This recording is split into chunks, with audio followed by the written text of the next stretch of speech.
कितनी है और रेट ऑफ चेंज हम क्यों पढ़ते हैं, ये मैं आज डिस्कस करूँगा। तो rate of change first, a rate of change is a rate that describe how one quantity changes in relation to another quantity। मतलब चेंज जो है वो इट्सल्फ अ सिंगल क्वांटिटी नहीं है, यानी कि चेंज जब भी हम देखते हैं वो हमेशा किसी के कंपैरिजन में चेंज देखते हैं। यानी एक चीज़ चेंज होती है तो वो हमेशा किसी के कंपैरिजन में, किसी और क्वांटिटी के कंपैरिजन में चेंज होगी, यानी कि चेंज इट्सल्फ एक सिंगल क्वांटिटी नहीं है। तो रेट ऑफ चेंज के हमारे पास दो टाइप्स हैं, एक कहलाता है एवरेज रेट ऑफ चेंज और दूसरा कहलाता है इंस्टेंटेनियस रेट ऑफ चेंज। तो ये जो इंस्टेंटेनियस रेट ऑफ चेंज है ये हमारा है डिराइवेटिव, इसको मैं डिस्कस करूँगा बाद में, यानी कि आखिर में। तो एवरेज रेट ऑफ चेंज यानी कि एवरेज रेट ऑफ चेंज यानी कि अगर चेंज होती हो एक quantity with respect to some other quantity, तो अगर हम एवरेज चेंज निकालेंगे तो वह हमारा कहलाएगा एवरेज रेट ऑफ चेंज। तो इसकी एग्जांपल यानी कि क्या है, अगर हमारे पास एक कार है, वो पॉइंट ए से पॉइंट बी ट्रेवल कर रहे हैं और डिस्टेंस कवर कर लेता है 100 किलोमीटर और 5 आवर में।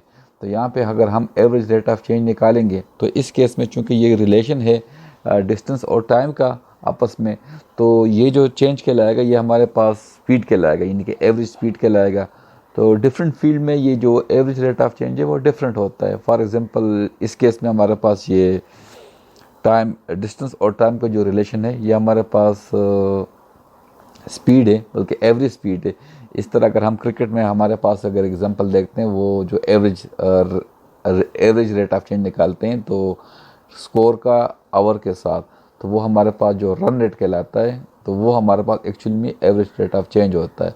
इस तरह और फील्ड में हम देखते हैं तो average rate of change her field में डिफरेंट होता है। तो यहाँ पे हमारे पास अगर कार ट्रेवल कर रहे हैं पॉइंट ए से पॉइंट बी पे 5 आवर में 100 किलोमीटर का डिस्टेंस ट्रेवल कर लेते हैं, तो ये हमारे पास एवरेज रेट ऑफ चेंज क्या कहलाएगा, एवरेज रेट ऑफ चेंज।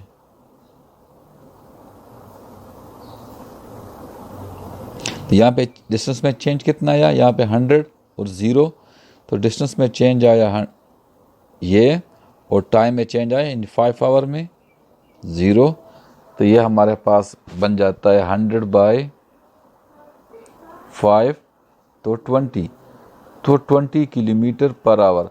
तो हमारे पास एवरेज स्पीड है, यानी कि पॉइंट ए से पॉइंट बी अगर हम ट्रेवल कर रहे हैं तो average speed 20 kilometre per hour के हिसाब से ये डिस्टेंस ट्रेवल हो जाता है। इस तरह अगर हम क्रिकेट में एग्जांपल देख ले तो हमारे पास जो रन रेट होता है,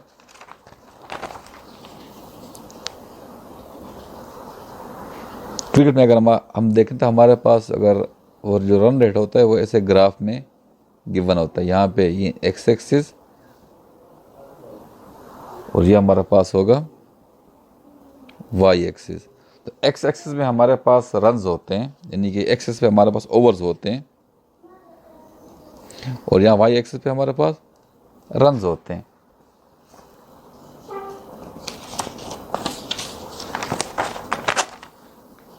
तो ओवर हमारे पास देखें 5, 10, 15, 20, 25, 30 एंड सो ऑन। और रन हमारे पास देखते हैं 50, 100, 150, 200, इस टाइप का हमारे पास ये स्कोर लिखा होता है। इन एक्स एक्सिस पे हमारे पास रन आवर्स होते हैं और वाई एक्सिस पे रन होते हैं। तो ग्राफ हमारे पास नॉर्मली कुछ इस टाइप का बनता है। तो ये ग्राफ हम इसको इजीली देख सकते हैं, एवरेज रेट ऑफ चेंज।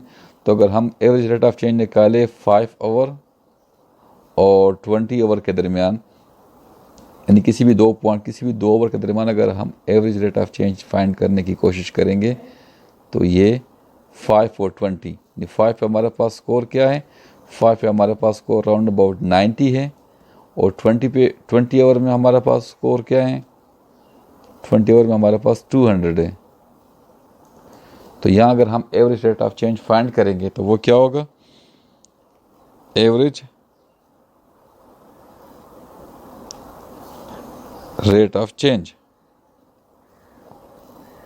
तो वो हमारे पास होगा, देखिए, change in score minus over change in over, तो ये हमारे पास बन जाता है 110 ओवर 15।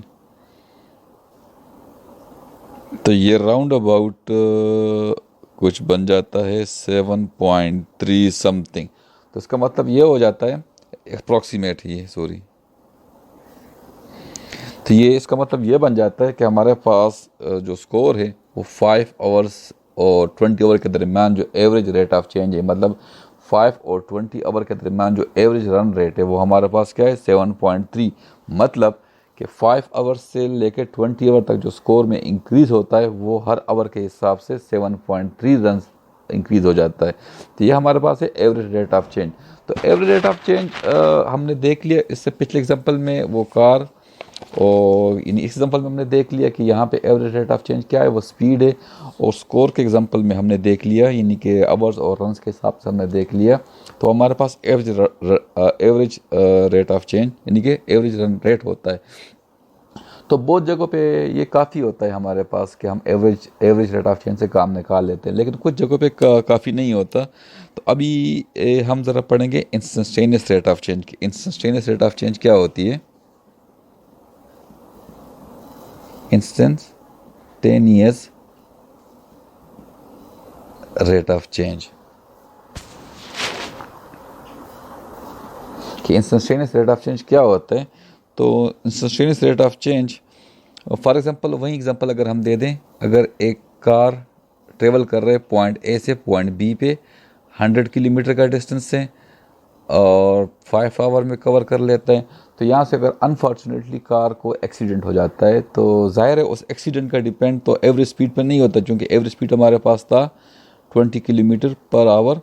तो अगर कार को एक्सीडेंट होता है तो वो एक्सीडेंट डिपेंड तो इस एवरेज स्पीड पे तो नहीं करेगा, बल्कि ये डिपेंड करेगा कि टाइम के जिस हिस्से में कार को एक्सीडेंट होता है उस हिस्से में कार की स्पीड कितनी थी। मतलब कि स्पीड एट ए पॉइंट, कि एक जिस टाइम के जिस हिस्से में एक्सीडेंट हुआ एग्जैक्टली उसी जगह पे उसी टाइम कार की स्पीड कितनी थी उस पर डिपेंड करेगा।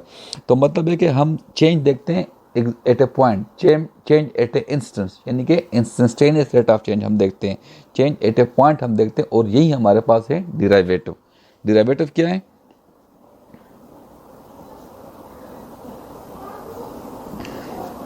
चेंज एट ए पॉइंट, यानी कि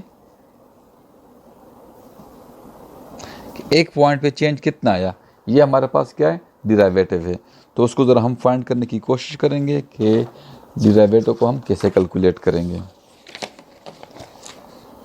तो अभी तक हमने जो एग्जांपल देख लिए थे वो एवरेज रेट ऑफ चेंज के। तो अगर हम average rate of change find कर रहे थे तो हमें 2 पॉइंट की ज़रूरत पड़ती थी। मतलब हम 2 पॉइंट्स गिवन होते थे, यानी कि ए और बी, यानी यहाँ पे चेंज और यहाँ पे चेंज, तो तब जाके हम वो चेंज आराम से निकाल सकते थे।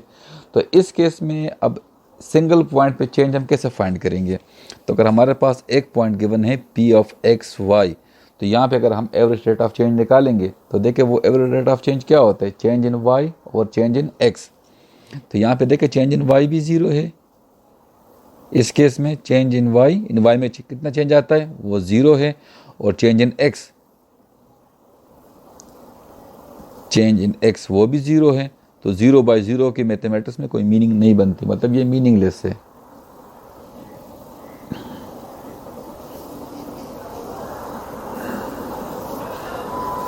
तो अब सवाल है कि हम वो चेंज एक पॉइंट पे चेंज कैसे फाइंड करेंगे इस पर्टिकुलर पॉइंट पे। तो चेंज फाइंड करने के लिए हमें 2 पॉइंट की ज़रूरत पड़ती है। तो यहाँ भी हम दूसरा पॉइंट लेंगे अपनी मर्ज़ी का, दूसरा पॉइंट अपनी मर्ज़ी का लेंगे। क्यों?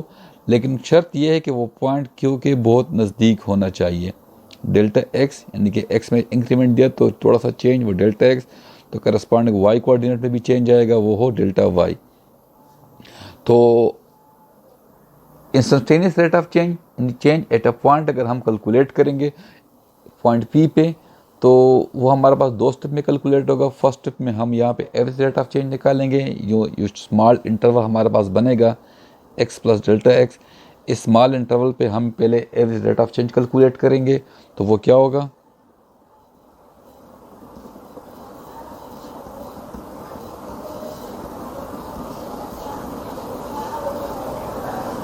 वो होगा change in y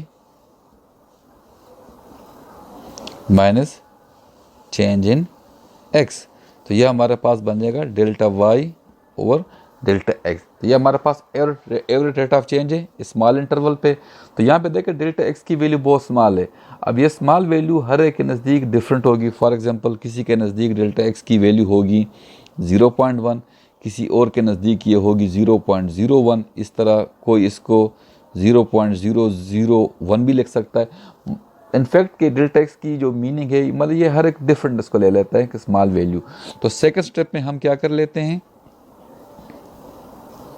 second step में हम डेल्टा एक्स को जीरो को अप्रोच करवाते हैं कि delta X approaches to zero, limit delta X approaches to zero delta Y over delta X. और यही हमारे पास है डिराइवेटिव। क्या है डिराइवेटिव। अगर ये लिमिट एग्जिस्ट कर जाए तो फिर इसे हम कहते हैं derivative, dy by D X, derivative of y with respect to